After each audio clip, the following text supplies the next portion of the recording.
parler de l'Académie initiatique de Pythagore. J'aimerais que vous nous expliquiez un peu quelles étaient les originalités de cette Académie initiatique. Pourquoi cette Académie a tellement influencé de monde qu'on en retrouve même une structuration chez les maçons. Et pourquoi cet homme qui a travaillé sur la géographie, sur l'ouverture intellectuelle, sur l'ouverture mathématique, et même sur la politique, puisqu'il a fait un projet aristocratique, c'est quelque part tué avec son projet aristocratique. Tout le monde connaît ou croit connaître l'Académie de Pythagore, qui se situe, pour information, bien que tout le monde le sache, dans la Calabre actuelle, c'est-à-dire à Crotone. Crotone, à l'époque, c'est la Grèce.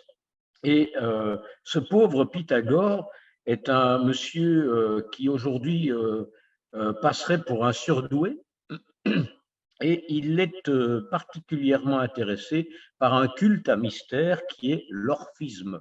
On en parle assez rarement. Il est d'ailleurs très fortement influencé par l'orphisme, c'est-à-dire ce culte à mystère voué à Orphée. Hein, bon.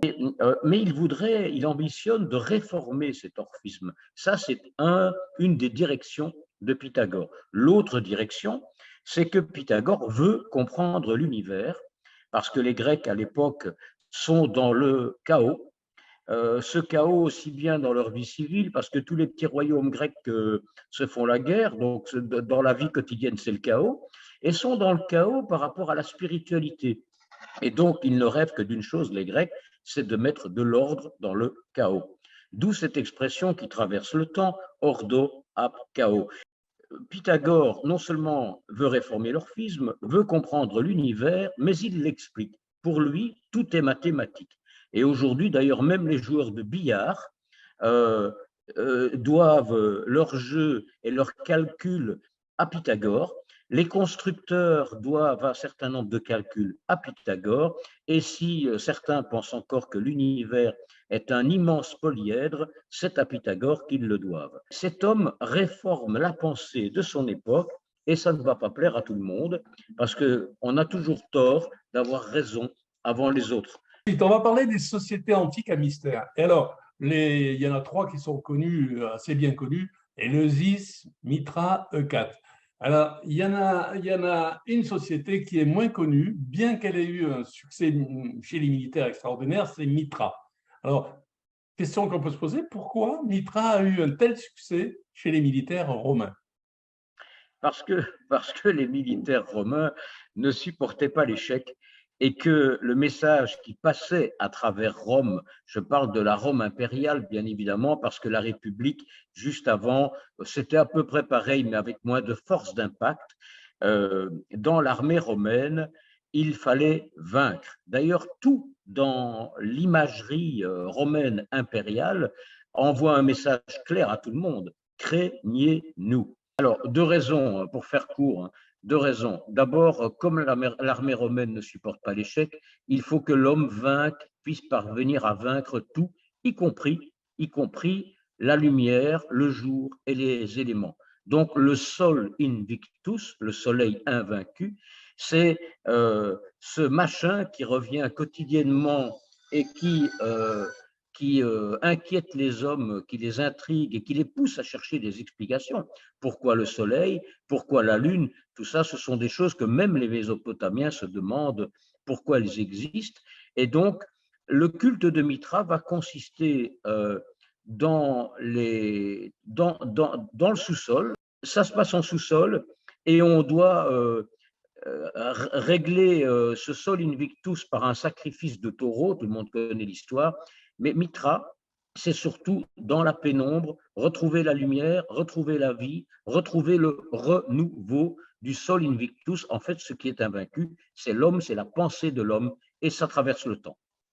Je vais sauter directement aux Rose-Croix, aux Rosicruciens, puisque vous avez listé 18 sociétés rosicruciennes ou Rose-Croix, dont les Illuminati. Et ma question, c'est: est-ce que ces sociétés rosicruciennes ont eu une influence sur la Royal Society anglaise? Est-ce qu'elles ont eu une influence sur la maçonnerie? et d'une manière plus diffuse en France sur le siècle des Lumières. Les Rose-Croix, tout ça part de quelques placards que l'on connaît et de quelques publications que l'on connaît, 1615, 1614, 1615, on est là. Et puis, deux tendances sur cette petite planète. Ceux qui pensent que le mouvement Rose-Croix, c'est une fumisterie, une blague, un peu à la Plantard avec son ordre, son prieuré de Sion, et ceux qui pensent qu'il y a du fond derrière tout ça. Je fais partie, tant pis si je me dévoile, de cette deuxième catégorie qui pense qu'il y a du fond derrière la pensée Rose-Croix. De là à penser, par contre, que ce fut une structure organisée, c'est complètement autre chose. Mais c'est un pas que va franchir un monsieur qui s'appelle Spencer Lewis, 1902, 1908, quelque chose comme ça aux États-Unis, et qui va créer un mouvement qui existe aujourd'hui dans un certain nombre de pays, qui est découpé en langues. Il y a une grande loge francophone, une grande loge anglophone, etc. Et c'est la MORC, l'ancien et mystique ordre de la Rose-Croix, qui prétend à une légitimité dans la filiation des Rose-Croix dont je parlais tout à l'heure, mais qui est né en 1900 et quelques, et qui fonctionne d'une manière studieuse, par des enseignements de monographie, par des rédactions de monographies, par des réunions aussi, mais on est relativement éloigné de ce que la pensée Rose-Croix des origines voulait véhiculer. Cela étant, ce n'est pas une critique négative, c'est un constat, et dans la MORC, il y a des choses passionnantes pour ceux qui veulent y chercher et y trouver quelque chose. Est-ce qu'il y a des liens avec les Illuminati des liens qui font tellement peur à tous nos jeunes aujourd'hui qui pensent que les Illuminati veulent encore dominer le monde? Moi, j'ai envie de renvoyer les jeunes d'aujourd'hui à un livre que j'ai écrit sur les Illuminati il y a quelques années. Bon, voilà. Donc, je leur suggère de le lire. Il est disponible, je crois, encore en version e-book et peut-être en librairie, parce qu'il y a beaucoup de frappas de dingue chez les Illuminati aujourd'hui. Il y a sur Internet 10 fois plus d'occurrences que sur la franc-maçonnerie. C'est dire que les maçons n'intéressent personne, mais que les Illuminati, par contre, font fantasmer les jeunes avec cette petite pyramide et qu'un œil dedans, s'ils savaient qu'elle est chrétienne et qu'elle date d'il y a quelques centaines d'années et qu'on la retrouve dans des églises du XIIe, du XIIIe, du XIVe siècle, ils ne penseraient pas que c'est un mouvement d'illuminés actuel. On va passer aux sociétés à connotation religieuse. Et alors, il y a les théosophes, les anthroposophes, les témoins de Jéhovah, les mormons, les scientologues, Moon, Wicca. Mais il y en a un qui me paraît intéressant parce que d'abord, vous avez écrit un ouvrage là-dessus, c'est l'Opus Dei. Et la question qu'on peut se poser, est-ce que l'Opus Dei, c'est une forme de franc-maçonnerie catholique ou est-ce que l'Opus Dei, c'est un sous-marin des jésuites avec des visions mondialistes? Alors, l'Opus Dei naît à un moment de notre XXe siècle où on a un peu autre chose à penser, mais il naît de trois idées. Escrivá de Balaguer, qui n'est pas le seul, mais enfin qui est le principal fondateur, ne supporte pas l'islam, ne supporte pas la gauche et ne supporte pas la libre pensée. Donc, pour Di Balaguer, ça fait peur. Son église catholique est en danger. Donc, il cherche à créer quelque chose de nouveau et il innove en créant la pieuse union qui va devenir après l'Opus Dei, mais là je ne vais pas entrer dans trop de détails, et ça va se développer dans le monde entier, et aujourd'hui c'est là, c'est bien là, c'est enraciné avec des influences différentes selon les régions du monde. J'aimerais savoir s'il y a des occurrences entre le Ku Klux Klan américain et l'ordre nazi de Thulé. Vous savez comme moi et mieux que moi, Jacques, que le chemin le plus direct entre deux points n'est pas forcément la ligne droite. Et que cette ligne droite, c'est justement pas celle qu'ont emprunté les nazis qui ont pu s'échapper par des voies que seul le Seigneur connaît, puisqu'on connaît l'opération Odessa menée par le Vatican et ses services secrets qui portaient un nom merveilleux, ça s'appelait la Sapinière.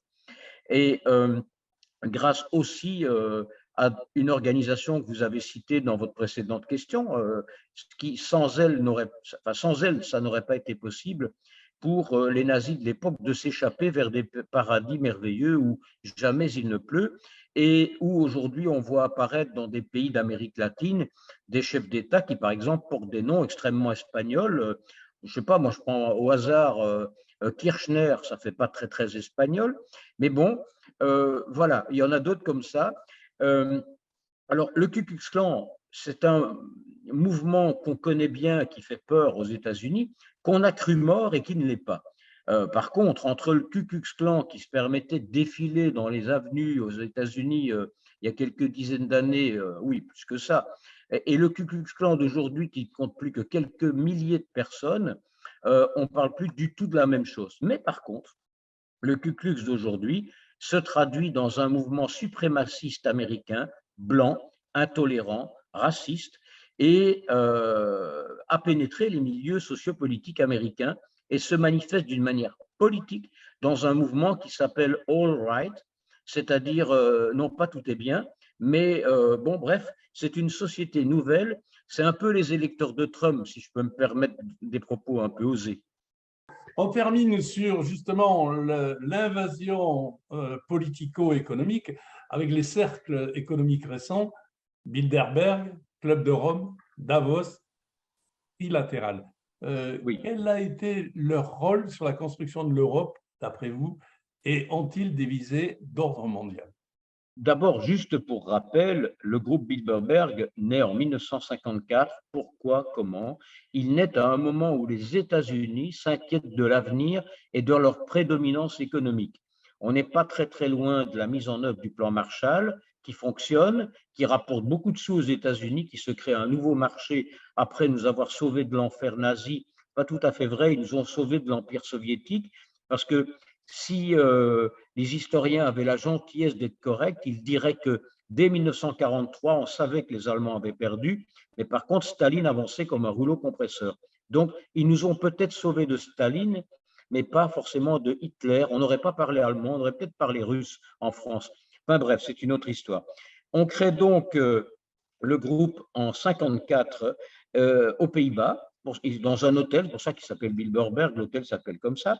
Et puis de là naissent une série d'autres clubs, comme la commission trilatérale en 1973, qui est créée par justement des membres du groupe Bilderberg, qui regroupe les leaders économico-politiques mondiaux une fois par an. On discute entre soi, entre deux petits fours, de l'avenir de la société moderne et de ses paramétrages savamment calculés par des gens qui ne sont pas élus. Ça ne dérange personne, il y a un rapport, il est public, donc il n'y a rien de secret, il n'y a rien de caché, il n'y a pas de complot non plus, il y a une vision, disons, une vision d'avenir. Et puis, bon, derrière tout ça, il y a des petits clubs, mais qui sont extrêmement importants. Il y en a à Paris, un paquet. On en compte quand même quelques centaines dans le monde. Alors, je ne vais en citer qu'un, parce que je l'aime bien, celui-là. C'est Le Siècle, qui réunit les élites parisiennes. Pour y entrer, ce n'est pas facile. Il faut être parrainé. Enfin, il y a tout un processus que je vous expliquerai à l'occasion, Jacques. Mais ce club, il est né en 1944. Alors en 1944, on avait peut-être un peu autre chose à penser que de créer un club d'élite politique et économique. Mais bon, ça existe, c'est très bien. Il n'y a pas que ça. Il y a le club de l'horloge et il y a surtout entreprises et cités, il y en a d'autres. Enfin bon, ces clubs-là n'exercent pas le pouvoir, ne sont pas élus, mais exercent une influence quand même sur les choses de notre petite société moderne. Eh bien, Philippe Liénard, merci pour tous ces débuts d'informations extraordinaires qui nous donnent envie d'aller lire les 443 pages et les plus de 60 sociétés secrètes ou discrètes de votre dernier ouvrage. Merci et à bientôt.